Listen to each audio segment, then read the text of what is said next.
everybody, what's going on? It's Tuesday, and we're talking about another movie. And I'm almost going into the video next. You're going into the video next door. Yeah, next door. Yeah. One of these days, I'm gonna make a video that's like us, and then like I'm gonna put a video over here. It seems like you're in the middle of the screen, though. I'm not. Well, no, I'm not. Yeah? I'm in the Okay. same place my I'm knees always at. over here. I'm in the same place I'm always Okay. at. That sounds like All right. a you problem. That sounds like a you problem. Be talking back. Or what? Be talking back. You got a I got a cheap a power drink. Yeah. What do they call those? Intense. Intense. That's from fucking the dollar store. That's a dollar store $1. I mean, energy they drink. all taste like ass to me. It tastes like Sweet Tarts. Yeah, they all taste the same. I've never like had one that was No. any better than any of the others. No. I don't mind. This one's not as good as the other one. I don't mind the coffee ones, like The, Loca Mocha and nuts. yeah. I like that, but like even those, I'd rather just have one with just coffee. This is like the dollar store brand, and they have two other flavors that are fucking the purple one and the red one. They taste terrible. This is the orange one. Yeah. Probably it's no Asian experience. That's No. for sure. Fuck no, it's not Asian experience. It ain't no Asian experience. It's not an Asian experience. Oh my god. So yeah, hi everybody. David June said, I'm hoping this will begin a slew of Tarantino reviews. We actually are doing this one because our friend Louie sent us Reservoir Dogs and Pulp Fiction, Yeah. like in a package yesterday. Yes, so we we were did. very excited about that. And then we were kind of talking about True Romance, and I was like, well, maybe we could do that one too, even though I know like Tarantino just wrote the script, like he didn't direct it, Tony Scott directed it, but that was still like a good movie that I haven't seen in a long time.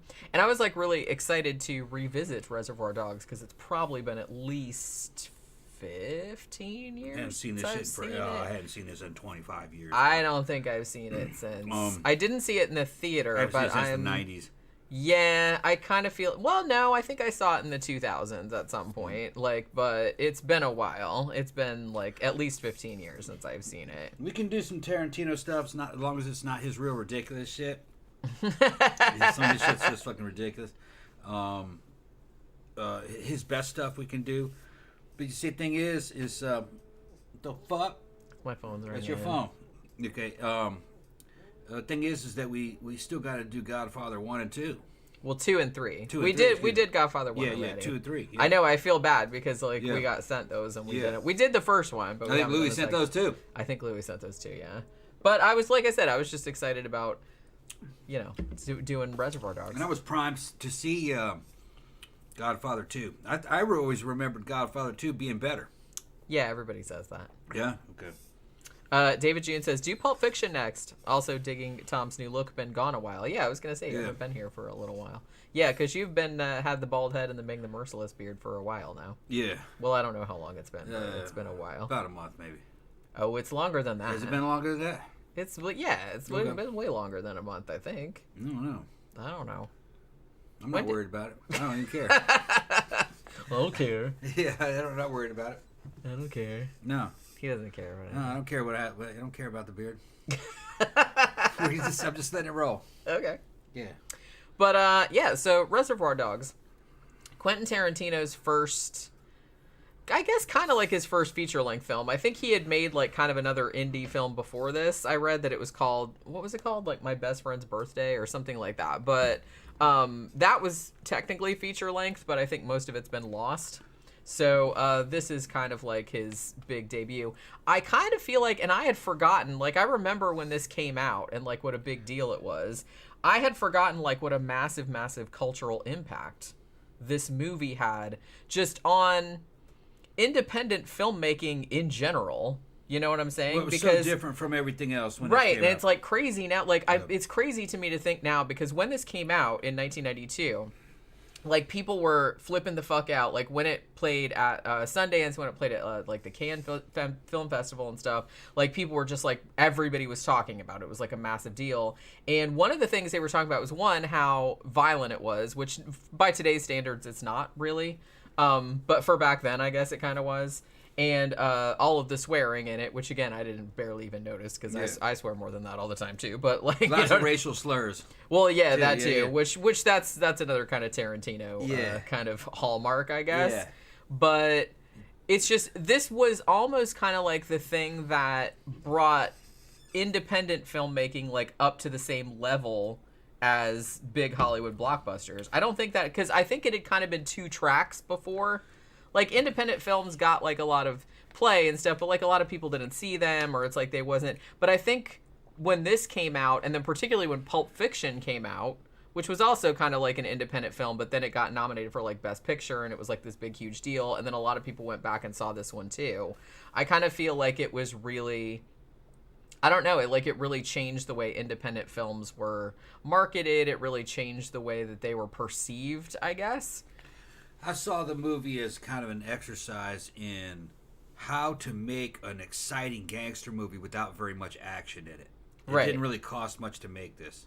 Just a bunch of gangsters fucking talking to each other about shit, about this job that went down. And they're mostly just talking to each other. They do have some action scenes. Yeah, there's shootouts and There's stuff. shootouts and stuff, but they're mostly talking to each other. But it's real. It seems like there's a bunch of action in it. It's real exciting what they're talking about. And then they get sidetracked a lot. They were talking about Madonna.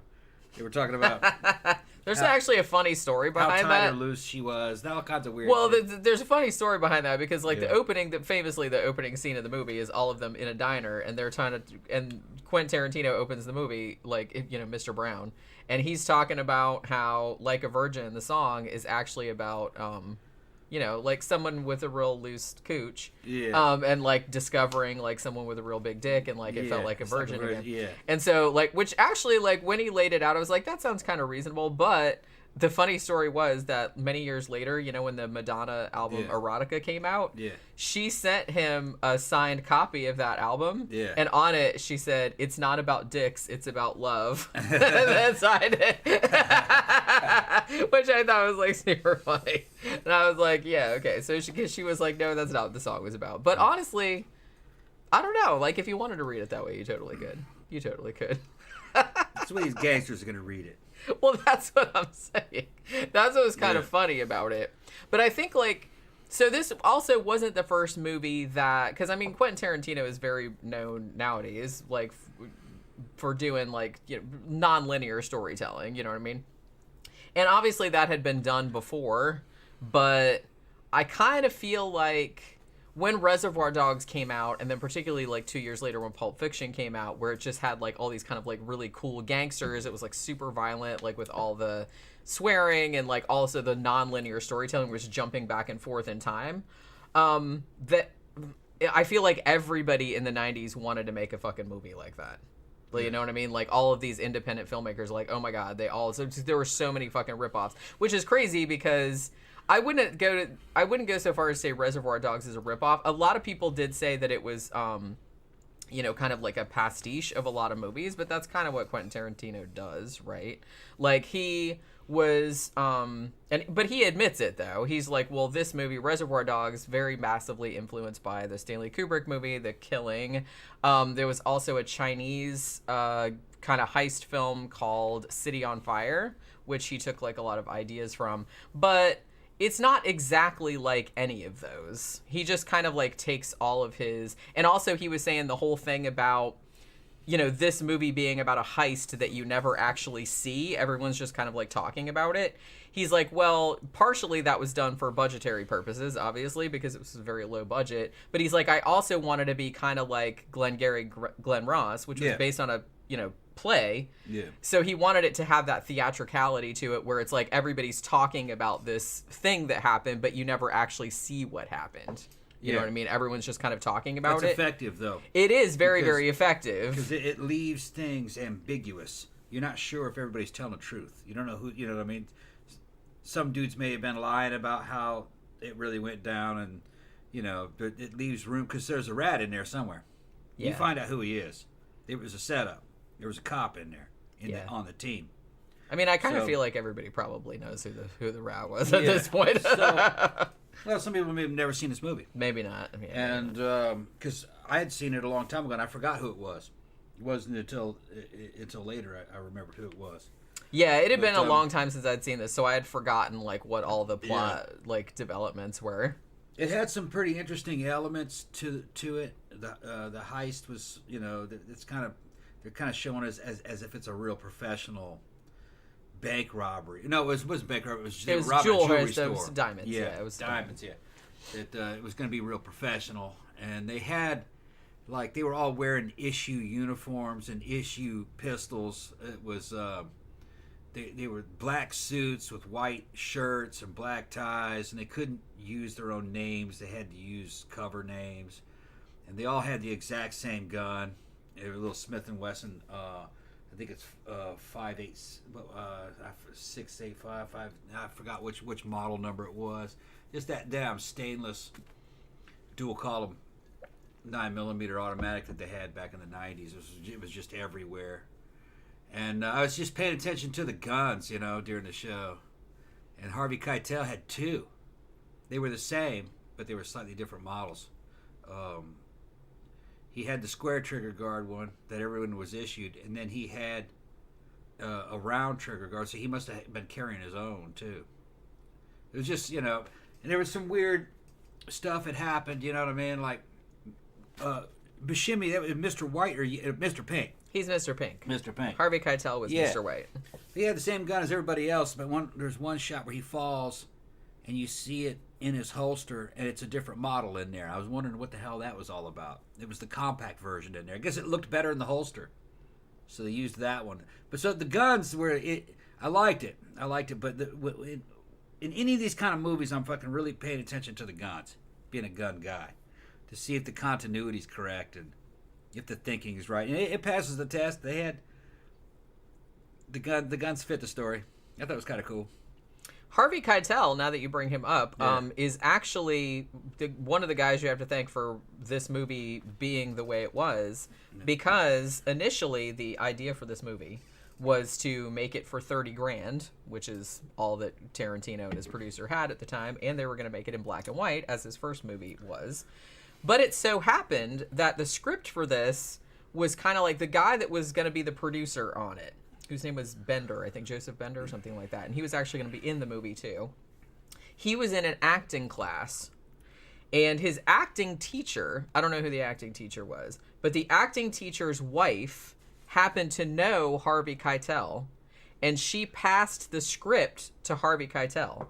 And Harvey Keitel loved the script so much that he contacted Quentin Tarantino and said, I will not only co-produce this movie, I will help you raise money for it, and I'll be in the movie too. And he paid for them to fly to New York and do a casting thing out there, which is where they got Tim Roth. He paid for who? He paid for Quentin Tarantino and the producer and everybody to fly out to New York and set up a casting thing, and that's where they got, like I said, Tim Roth, who I don't know if you know, but he's a British actor.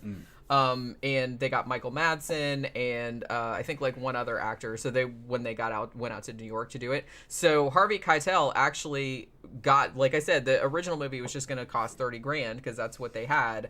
But Harvey Keitel, him being involved in it, they actually raised $1.5 million. Wow. For him being involved, and they got people that were big names and shit like that. I mean, people like Steve Buscemi and Tim Roth and stuff like that were not huge names, but they were kind of up and comers, I think, at the time. Yeah, this movie made Steve Buscemi, if you ask me. And that was supposed to be John Cryer, actually. Yeah. That was who was going to be that role originally. Yeah. But this is the first time, I remember when this came out, this was the first time I'd ever seen Steve Buscemi. And I liked the guy. He reminded me of my buddy Mike. My buddy Mike looked just like that. But I think Buscemi's career was built on this movie, because he's so good at this. Yeah, because all of his roles were kind of like this. After this, he ended up in a lot of criminal type movies, where he plays kind of a bad guy, but a likable bad guy. In one movie, he plays a serial killer. I forgot which one that was. Oh yeah, I have to look that up. Yeah. He was in Fargo too, wasn't he? Now that I'm thinking about it. Stuff. Yeah. The Coen brothers, because he did a lot of movies with the Coen brothers, actually. And Keitel ended up in more Quentin Tarantino movies, so I guess they started working together. Because he was in Pulp Fiction too. Yeah. and I think he was in a couple other ones. Yeah, he was like the cleaner. Yeah. Well, and the thing about Samuel L. Jackson actually auditioned for this movie, but didn't get it. And so Quentin Tarantino was like, "Yeah, but you can be in my next movie, though." Like, 'cause Samuel L. Jackson said, "I blew the audition like for this one," but Tarantino liked him so much that I think he actually like had him in mind for the part like in Pulp Fiction. Yeah. Oh, speaking of Pulp Fiction too, I realized this when I was watching it, is that Mr. Blonde, Michael Madsen's character. His last name, when they actually say what his last name is Vega. And I said, oh, he must be related to John Travolta's character from Pulp Fiction, because that guy's last name is Vega, too. Yeah. Like, it's Vincent Vega, and this guy is Vic Vega. And, yeah, they're both in the same... They're supposed to be brothers. Yeah. And Tarantino was actually going to make a movie about both of them. But they got too old, by the time he got around to doing it. And also, I think that one of the radio ads, because, one of the... threads going through the movie is them listening to like K Billy's like 70s sounds of the 70s or whatever. There's a radio commercial for Jackrabbit Slim's, which was the diner from Pulp Fiction, where Uma Thurman and John Travolta were like dancing. Yeah, there's another thing in there. It might be an Easter egg. Harvey Keitel, what's his name? The boss. What's the boss's name? Joe. Joe. Yeah. Joe was asking Keitel, or what was his covered name? Mr. White was Harvey Keitel. Yeah. He's asking Mr. White if he had seen Alabama, and he goes, "No, I haven't seen her. Or she's doing something else." And evidently it was somebody that was around him while he was doing some robberies. That could be talking about Alabama Worley, who was the girl that was in Pulp Fiction. That character, the one that was. I thought you said True Romance. In True Romance, isn't that what I said? No, you said Pulp Fiction. Oh, no, I meant True Romance. In True Romance, which Tarantino wrote the script, there's one of the main characters is Alabama Worley. So that's probably... It may have been who yeah, he's having like an extended universe type of thing. Yeah. Which actually, I think True Romance is a better movie than this, but this is a good movie. I haven't seen True Romance in a long time. Like I said, Tarantino did write the screenplay for that, but Tony Scott directed it. I put True Romance maybe as good or a little bit better than Pulp Fiction, but they're different. They're a different tone. But but they do feel like they're in the same universe. Somebody said, Ben said, yes, we do, that Tim Roth is English. I was actually asking Tom if he knew that Tim Roth was English, because I didn't know if you knew. I don't even know who that is. The guy that played Mr. Orange. Which guy was that? The guy that got shot? Gut shot that was like laying... No, I couldn't tell. He had a funny accent, but I just thought he was... He said he was having a hard time. Like, he was having a hard time with the American accent. And he was in Pulp Fiction, too. That could have been somewhere... But he was British in that. That could have been somewhere up northeast, though. There are people that kind of sound like that to me, Yeah, and to be honest, you don't really hear him talking normally until later, because at the beginning, like, he's been shot. And so he's just, like, mostly screaming. Yeah. For, like, the first half of the movie. I think that's such a great... I mean, this really has one of the best kind of openers, you know what I mean? Because they just open on that diner scene where they're all sitting around, like, talking about bullshit. Yeah. Right? They're talking about the Madonna song, and then they're talking about, Mr. Pink, like Steve Buscemi's character, how he doesn't believe in tipping. So there was that kind of whole thing. And then they just do that great iconic, like, scene where they're all just, like, walking down the street in slow motion, like, over the credits, and then it, like, smash cuts to Mr. Orange gut shot in the back of Mr. White's car, and he's just, like, screaming that he's dying, and they're freaking out. And so it jumps ahead till after the heist, and you can tell that it went horribly, horribly wrong, because they don't know where anybody else is at that point. And it's just, that really gets you engaged right away. And I think that was, like, a really good... I think the way that he structured it, you know what I mean? Like, the way that he, did it non-linear, but I think that's really good, because it just kind of reveals build upon reveals. And he seems to know exactly when to do, like, a flashback, but it doesn't really feel like a cheesy-ass flashback, you know what I mean? Another thing about it is that this is a good lesson in how to do dialogue. Yeah. kind of reminds me of Alien 1, where the crew, the Nostromo, just kind of talks over each other, and they talk, and they feel like real people. It's not like actors saying lines. And in that dialogue, the way they're interacting with each other, you already figure out what the hierarchy is, who's who, what people's personalities are like, and it's just in a real natural flowing conversation. And this kind of has that. Not quite as good as Alien 1, but still effective. Still effective. Because you don't have all the backstory of all these guys. You're just going by their accents, how they're delivering lines, what their emotions are at the time and what they're talking about. And you can get a feel for who they are as characters, you know. I like that. I mean, ideally, that's what you should be shooting for in a movie like this. Yeah. Because you don't want to. That's kind of one of the very like characteristics. That's one of the first things they kind of teach you in any like screenwriting classes or anything like that.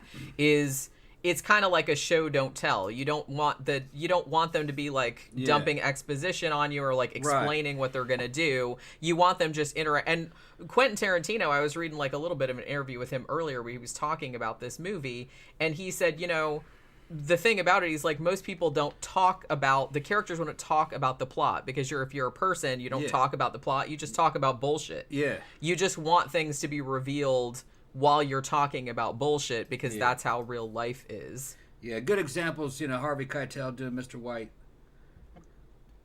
He's talking about the situation mostly and after Mr. Orange gets shot, he stands up for him. You're just on the way he's delivering the material. He's been to prison. He's a professional criminal, a thief, and doing robberies. That he's going to get the job done. If you try to stop him, he'll shoot you. But you also know he's compassionate. He stands up for people. He's a good guy. He's as good as you can be and still be a criminal. I mean, he'll shoot a cop if a cop's in his way. He doesn't think twice about it. But in their rationality, rationale, that cop's in the game, and this is just a game. But he also didn't approve of them just shooting random civilians and stuff. He got really upset about Mr. Blonde. Like he was like calling him psychotic, and he's like, I don't want to work with that guy. Yeah, and he goes, "Did you see that black girl? How old was that black girl? 20?" And the other guy says, "If that." So Mr. Blonde just shot some young black girl. Yeah. He was upset about all that. He was just shooting people. Later on, Mr. Blonde's like, "Well, they hit the alarm. I told them not to hit the alarm." Yeah, so he just figured, well, once they did like what I told them not to do, then they're, then they had already signed their death warrant. He didn't care about it. Yeah, but Mr. White wouldn't have done that. He said he wouldn't have done it. He's just trying. He says he didn't want to. He wasn't there to kill anybody. This is just a job. It's not personal, and he's just there to get it done and get out. But he talks about bashing somebody in the face, if they don't listen. But he says, but if I'm trying to get out of there, and what did he say? If I got to choose between shooting somebody and doing 10 years in prison, that's no choice. Right. He said that's Yeah, he'll do what he has to do, but he won't go out of his way to to kill civilians or anything like that. Yeah. There's even kind of like a funny exchange, like that whole scene between Mr. White and Mr. Pink, like in that bathroom or whatever, is really, really good. Where Mr. Pink is kind of like, how many cops got shot? And he's like, or how many cops did you shoot? And he's like, yeah, how many cops he shot? And he's like, how about any real people? Yeah, any real people? Yeah. Well, he says two. He said a couple. The other guy said a couple. And he goes, you shoot any real people? And he goes, no. Yeah. Well, like I said, and that was kind of the big issue that he had with it, why the job started to go sideways, is because he perceived Mr. Blonde as just like going psychotic and just like starting to shoot random civilians. And I kind of, like I said, that's where the point where he thought that it went off the rails is because he was just like shooting all these random people. Yeah. And then I like too that you don't really find out, like Mr. Blue, the guy that plays Mr. Blue, was actually like a real criminal. Not anymore. Which one was that? But you don't see him much. He was like an older guy, and he only had like beginning? At the very beginning, like when he's like when Joe is like telling all of them about it, and he's And you actually never do figure out. They say that he died, but they don't show that. I think that they, as far as I know, like I think Tarantino shot a scene, or they wanted to shoot a scene where you saw Mr. Blue get killed, but they couldn't afford to shoot it or something like that. Because you do eventually see Mr. Brown, which is Quentin Tarantino's character. You do eventually see how he got killed. Because they say at the beginning, I know he got killed because I saw him get shot in the head or whatever. Yeah. Because they were trying to like carjack, or that was when Mr. Orange got shot, wasn't it? When they were trying to carjack and get the fuck out of there. It's just a good movie, tight. That's just, the whole thing is just hinged on this dialogue, good writing, and good performances. There is some action, but it's not an action movie. Although the scenes that do have action, they're very short, but they're intense, and it's because they did a good job of characterizing these characters, so you kind of care about what's happening to them. It's a very good, well-made movie made on a budget. I mean, they're all criminals, but they have their own personalities. You know what I mean? In the beginning of them just shooting the shit, Tarantino's kind of pulled you into their world, so now you're kind of like you care more about these guys. It's kind of like you're one of them. I think that was the establishing shot where you're in the diner is to get you on board with these guys, even though they're clearly criminals. Yeah. But they're people that you want to hang out with because they're like kind of funny and they're just like hanging out, and that really kind of draws you in. And like I said, I think that's such a great thing because it's like it's making you kind of chummy with these guys, sitting down at the diner having breakfast with everybody, and then he throws you right into the scene where Mr. Orange is like, you know, bleeding to death, like in the backseat of the car. It's just like a really, really good like juxtaposition. Yeah, that opening scene is like something out of Glenn Ross. Yeah, they're pulling you into the world of salesmen in fucking Glenn Ross. Yeah, pulling you into the world of these damn thieves. That's another movie we should probably do one of these days. Glengarry. Yeah. Because I haven't seen that in a long time. Ricky Roma. And I remember being that really, really good. Yeah, it's a fun movie. But yeah, that's another one we should do. But Fighting over the leads. Yeah. The leads, yeah. The Glengarry leads. Somebody said earlier, like, that I think it was Danny, said that they thought Mr. Pink should have lived. Mr. Pink did live. I think he was the only one that did. But he got arrested, though. They didn't show him getting arrested, but I'm pretty sure he would have got arrested because he picked up what I presumed was the diamonds, like, on the way out. But then, like, you heard sirens and shit like that, like, at the very end. So I'm presuming that Mr. Pink... Because at first I thought that he had escaped, like, with the diamonds. Because he was the only one that knew where the diamonds were, right? Yeah. But... He said he had them stashed. Yeah.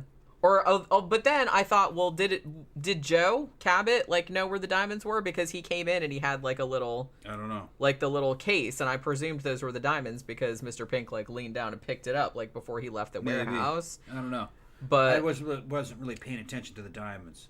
You know what I mean? I wasn't looking for them, but maybe that's what that was. I thought that's what that was, because why would you pick them up? Yeah. You know what I mean?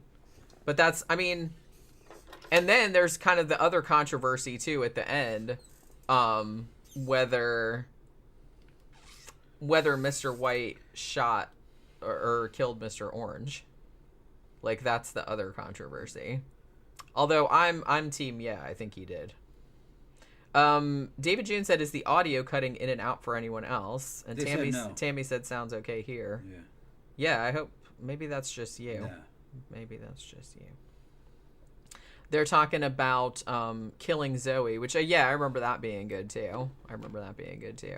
But, so one thing that you mentioned when we were watching the movie last night, and I think a lot of people kind of think this, the very, very famous, probably the most famous scene where Mr. Blonde, Michael Madsen, like, cuts that cop's ear off. Yeah.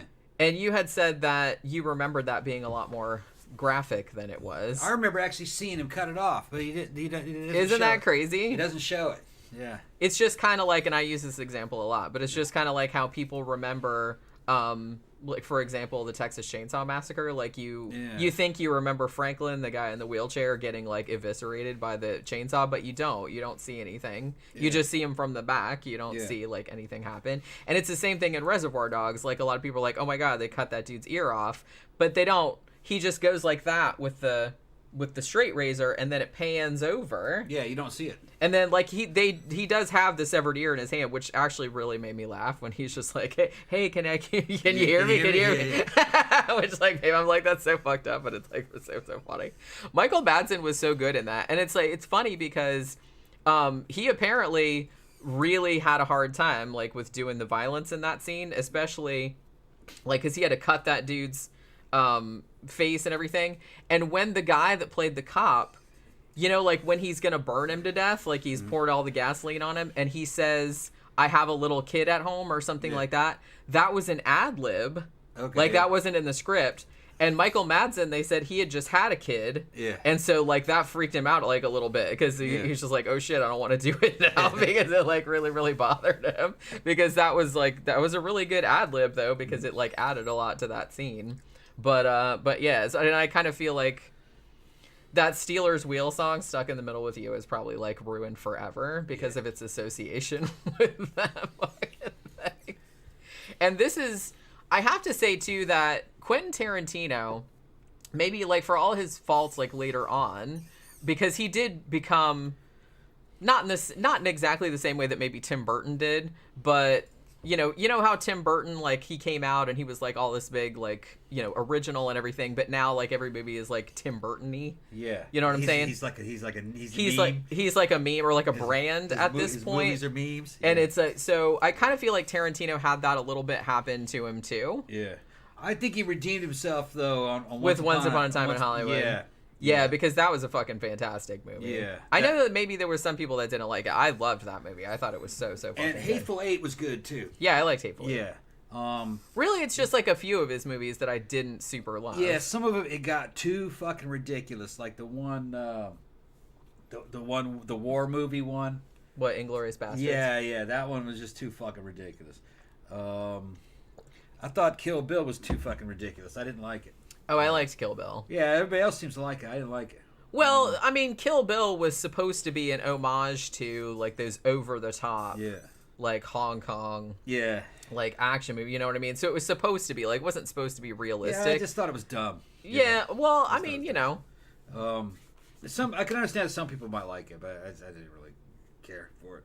This one was, like I said, tried to be more realistic, but in, like, a theatricality type of way. It's funny because I think when Harvey Keitel, like, when him and Quentin Tarantino were working on this movie, like, and Harvey Keitel had read the script, he's like, oh, did you grow up in a really rough neighborhood, or did you have, like, parents that were criminals or gangsters or something like that? And Quentin Tarantino said, no, I just watch a lot of movies. Yeah. So it's kind of realistic in that sense, but it's also, like, has a theatricality to it. Yeah. Which is like heightened reality, I guess, like, a little bit. Like, it's not, I don't know. Like, it's not super realistic, but it's in a way that sounds realistic, like when you see it in a film. You know what I mean? David June said, I love his dumb shit. Django. I still haven't seen Django Unchained, by the way. Hateful Eight, Kill Bill. It's all silly nonsense. And then they're saying, Ben says, I think the only actual blood in Texas Chainsaw Massacre is where the hitchhiker cuts the annoying wheelchair guy. Not even sure if the meat hook impalement has blood. It doesn't, because you don't see that from the back either. You see that from the front, like when he hangs her on the thing. I think the only blood you see is when he cuts his hand, like in the van. I don't even think you see any blood with the wheelchair, because you just see it from the back. David June said, yeah, shooting Hitler in the face while burning him to death was ridiculous. I don't know. Like, I don't like I like his silly movies. I don't like them as much as, you know, Pulp Fiction or Reservoir Dogs or Once Upon a Time in Hollywood, that were more, I mean, Once Upon a Time in Hollywood kind of got a little bit ridiculous at the end, but in an acceptably ridiculous kind of way. You were laughing. I was laughing. I was laughing because it built up to that. Yeah. So, you know, I understood it. And also the one that had Crustle in it, Death Proof, wasn't bad. That was pretty good. Yeah, I liked that one a lot too. Yeah. That one was a lot of dialogue as well, but I liked that because I liked all the characters. Yeah, Death Proof was pretty good.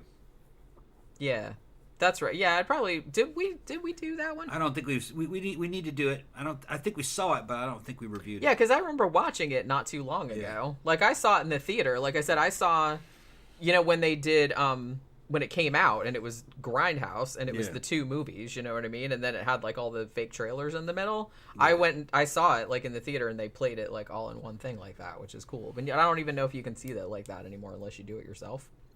But I mean, I was gonna say that the fucking music in this is great. That was another thing that was really influential, particularly like for independent films in the 90s, was that I kind of feel like prior to this, independent films, like they didn't have the money to put like kind of big hits or anything in there. So it always kind of had to just be, you know, not stock music, but nothing that was all that exciting. But after this, like it seemed like every indie movie had to be like cool and have like a really, really cool soundtrack. You know what I mean? There was one shot that I remember standing out during the day that this came out, and it did it again when I watched it. That was when he's inside listening to Stuck in the Middle with You. Yeah. And he goes outside, and the camera follows him, and he walks across the street, and he gets quiet, and he goes to the trunk and gets the gasoline, and he comes back. You didn't see that. You don't see that in Tarantino movies. said that was his favorite sequence in the movie. Yeah, because you don't see that normally. You follow that, and the change in ambience from being inside of a damn loud warehouse with that music, and then going outside, and this dude just calmly walking and getting the gas, and then going back. It just felt like you were with the dude. Yeah. Like it really happened. I think that's just really funny that you Yeah. brought that up because, Yeah. like I said, Tarantino said that was his very favorite Yeah. sequence in the Yeah. movie. Like, I thought because you walk outside like Yeah. and you just hear like the sounds of LA. Yeah, LA, yeah. Like little kids laughing and like Yep. cars, like traffic Yep. and stuff like that. Like it was like a normal Yep. kind of shit. was- You it know was what I weird. mean? It And he was goes like back into this fucking place where he's torturing this dude. right, like it was Yeah. the most, like it was Just like a normal. normal Like there thing. was normal shit going on and you didn't Yeah. know what was going on out Yeah. there. Like that was like a really, really good. I mean, this movie is just like full of. I mean, it's iconic for a reason. It's just kind of full of like fucking. It's got great music in it, like perfect music choices, which Tarantino is always really good at. Like the dialogue is hilarious, you know, and it's just like so sharp, and it's just. I don't know. I just feel like this and Pulp Fiction are probably like they probably teach this in screenwriting classes, I'd imagine, like in how to write dialogue and things like that, because. Yeah, well, I think he let them ad lib a lot of it too. Yeah, maybe. I don't know. I haven't seen the actual. Like I said, now I do know that one line about the kid was ad libbed, but Some I don't of that know. stuff sounds like it was just pulled out of their ass. It does, yeah. I mean, Yeah, and which that's a good thing, you know. If you have good actors and you got a good director and and they're all in on it, then you can just let them run. You know? yeah, because I mean, If they you do. understand. You know, Yeah. before they shot this, I think they rehearsed Right. it for 2 or 3 weeks. Right. You know, so you get into all your characters, you get to know like everybody else's characters and all their timing and everything like that, so you can kind of play off of each other. Yeah, Richard Brown said Jackie Brown is my fave. Yeah, that's a good one too. That's another one we should probably do. David says we'll send him. We can read what he said. After the show, shoot me the new address. I'll happily send Hateful Eight or Django to y'all because that would be a fun review. Ooh, Okay. thanks. I would appreciate All right, yeah. that. Okay, I'll send. Yeah, don't let me forget. Like, I'll send you the new new address. So Yeah, I don't have Hateful Eight or Django. yeah. And Camp Guy said, "I love Jackie Brown." Yeah, we should probably do that one too. That's like his take on like blaxploitation. Yeah, I haven't seen it. Pam Grier was in that. Yeah, that was. I really, like it. You probably would like it. Yeah. It might be on Tubi. I think it Yeah. was like a couple weeks ago. I saw it on there. All right, so are you ready to Yeah, I'm gonna go down and cook. Oh, he's got to go down and cook. Yeah, Okay, go that's down what I and thought cook. he was I getting. got everything a all. Yeah, I got a everything little prepped bit up. antsy. Yeah, I got everything prepped up. I was trying to think if there was anything else I wanted to cover about this movie. Thai I don't chicken think so. curry going on down there. Oh boy, that sounds Fresh yummy. stuff out of the damn garden in there. Fresh stuff out of the garden. Yeah. All right. So yeah, Reservoir Dogs. Go see it if you haven't seen it. Yeah, it's I think classic. it's on Hulu. And like I said, you can really see like Tarantino is one of those guys that just came out almost like kind of like fully formed. You know what I mean? But we'll probably do Pulp Fiction next. So it'll be, I don't know, maybe Sunday or next Tuesday or something like that. We'll probably do it because, like I said, we still got to do Godfather 2 and 3 at some point too. So you know what I mean. All right. So tomorrow is our main show because tomorrow's Wednesday, and we're gonna do a show about, guess what? The Moonies. Oh, okay, yeah. So that's going to be the next show. That's going to be tomorrow night. Okay. So hopefully all of you guys can make it. Thank you for dropping by today. And we'll both see you again tomorrow. Bye.